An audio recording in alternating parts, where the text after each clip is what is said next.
Today, I'm going to be ranking every single Star Wars movie in existence from the worst to the best. As I'm ranking them, I'm also going to be scoring each of them out of 10. Now that everything's settled, let's hop right into it. For this first one, I'm only going to be using Anakin Skywalker quotes to describe it. This was me when the movie started. I've got a bad feeling about this. This was me while watching the movie. This was me when the movie ended.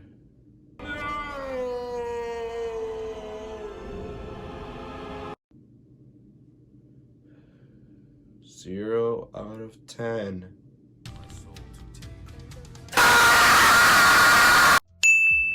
I feel the same way about this movie that I feel about the previous entry, just a little bit less. Purple-haired Karen lady is annoying as heck, Luke is written like a whiny, depressing old man who has no heart, and Snoke is cut off because Rian Johnson likes to piss Star Wars fans off for no reason.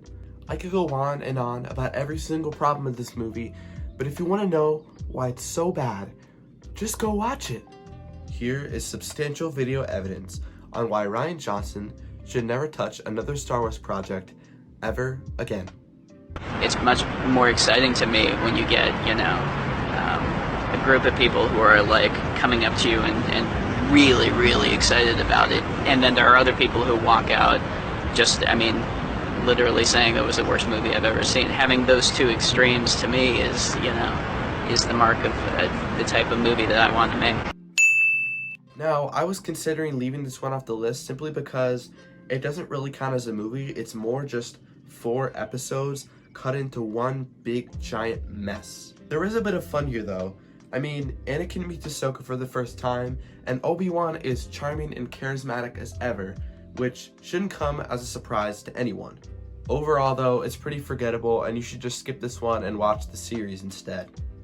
I'll give it a 2 out of 10. Now, everything previously on this list is stuff I straight up just do not watch, but from now on, most of this stuff is good stuff. If I had to describe this movie with one singular statement, it would be, it's alright, it's an entertaining Star Wars film, but it isn't a particularly interesting one. It's perfectly fine, I just don't watch this one too often.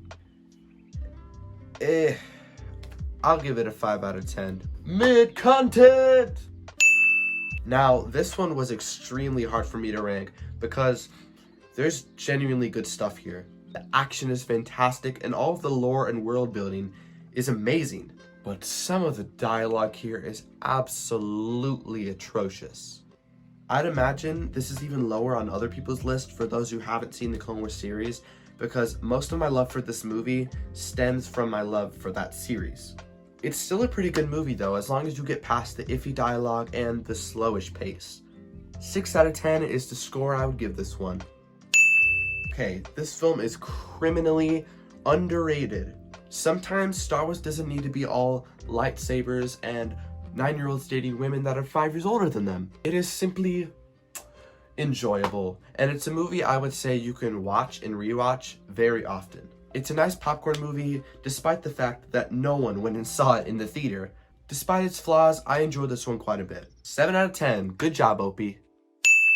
For all those people out there that say The Phantom Menace is a bad movie, here's what I think of your opinion. Just kidding, but in all seriousness though, I think this movie aged very well. Especially with the new revival of prequel content in the recent years, you can thank Dave Filoni for that. I think there's never been a better time to rewatch this movie. People have to realize that the political status of the galaxy is important to this movie and important for George's vision, so stop hating on the politics.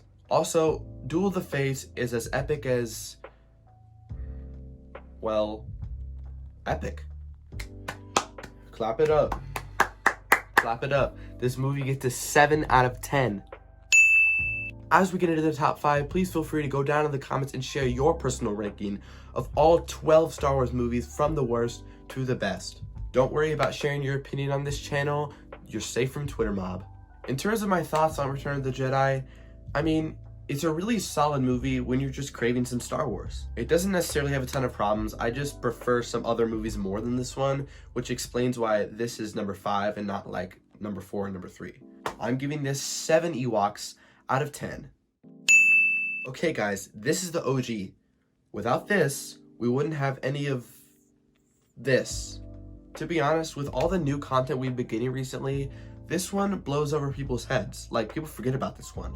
But do not fret, I have not forgotten about this movie. Above all else, it's a movie that you admire for how much imagination and wonder it brought to this horrible, horrible world. That's a solid 8 out of 10 movie right there.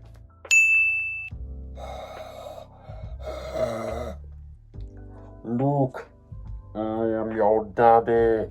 You know, Vader, you can be my daddy.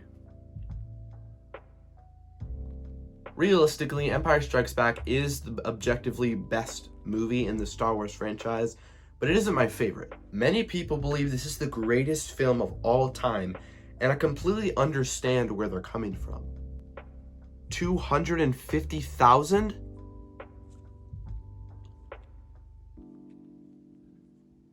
Give this an 8 out of 10. I must.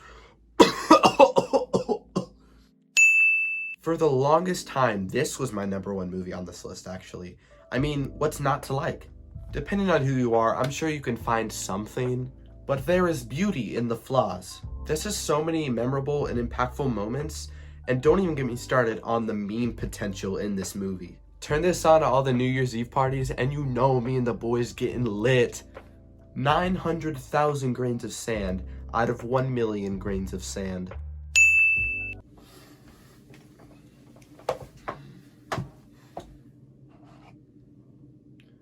Let us have a toast. There are no other films in the Star Wars franchise as exceptional as Rogue One, a Star Wars story. It is like this fine wine.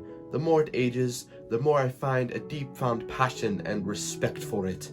Though the film contains very obvious imperfections, it shines through the muck and muddiness of its supposed blandness and crafts a motion picture that induces an incredible feeling of satisfaction throughout the entire runtime.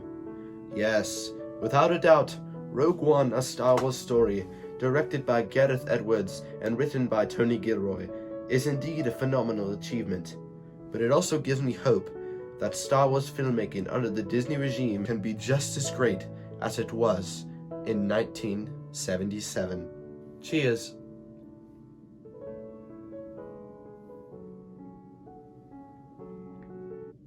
Oh, stop. Don't worry. This is juice.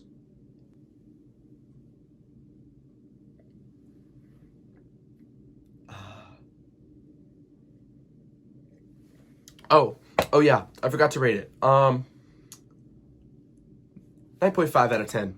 What up, everyone? That was my ranking, but if you want to share yours down in the comments, be my guest. I'll also be doing a season review of Star Wars Andor next weekend, so be on the lookout for that. But while you wait for that, please feel free to check out any of my other movie and TV reviews on the left, and make sure you hit the subscribe button so you'll be notified whenever I post a new video. You can find that on the right. Bye, guys.